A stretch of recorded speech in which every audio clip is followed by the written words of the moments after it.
Details చూద్దాం. కృష్ణా నదికి CM Chandrababu పవిత్ర హారతి. నీళ్లు ఎక్కడ ఉంటే అక్కడ అభివృద్ధి చెందుతుందన్నారు సీఎం చంద్రబాబు.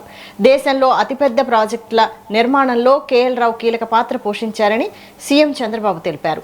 రాబోయే 3 ఏళ్లలో 35,000 కోట్లతో 36 ప్రాజెక్టులు పూర్తి చేస్తామని సీఎం చంద్రబాబు ప్రకటించారు. ఉత్తరాంధ్ర నుంచి రాయలసీమ వరకు అన్ని ప్రాంతాల్లోని ప్రాజెక్టులను షెడ్యూల్ ప్రకారం పూర్తి చేసి లక్షల ఎకరాల అదనపు ఆయకట్టుకు నీరు అందిస్తామని తెలిపారు. కేఎల్ రావు స్ఫూర్తితో కూటమి ప్రభుత్వం సాగునీటి ప్రాజెక్టుల నిర్మాణాలు పూర్తి చేయడానికి ప్రాధాన్యత ఇస్తోందని చెప్పారు. భారతదేశ నీటిపారుదల రంగ పితామహులు డాక్టర్ కేఎల్ రావు గారు 124 సంవత్సరాల్లో 124వ జన్మదినాన్ని ఈ రోజు జరుపుకుంటున్నాం. చాలా మంది పుడతారు గాని అందరూ ఏ రోజు చనిపోతాం గాని కొంతమంది చరిత్రలో మిగిలిపోతారు. వారే యుగ పురుషులు. అలాంటి యుగ పురుషుడు ఒక చరిత్రకారుడు కేఎల్ రావు గారు అని చెప్పి మరొక్కసారి విజ్ఞప్తి చేస్తున్నా.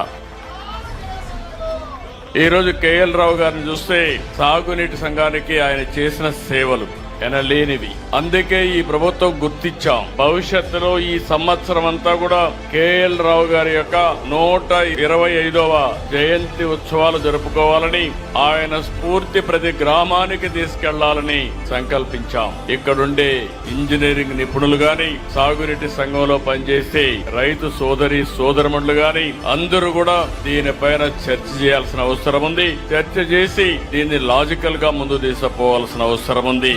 అదే సందర్భంలో పట్టిసీమ గోదావరి జలాలు కృష్ణమ్మ చెంతకు తెచ్చిన సందర్భంగా నిన్నే నీళ్లు రిలీజ్ చేస్తే ఈ రోజు జలహారతి కార్యక్రమానికి కూడా శ్రీకారం చుట్టాం. ఇది నా మనసుకు దగ్గరుండే కార్యక్రమం. అలాంటి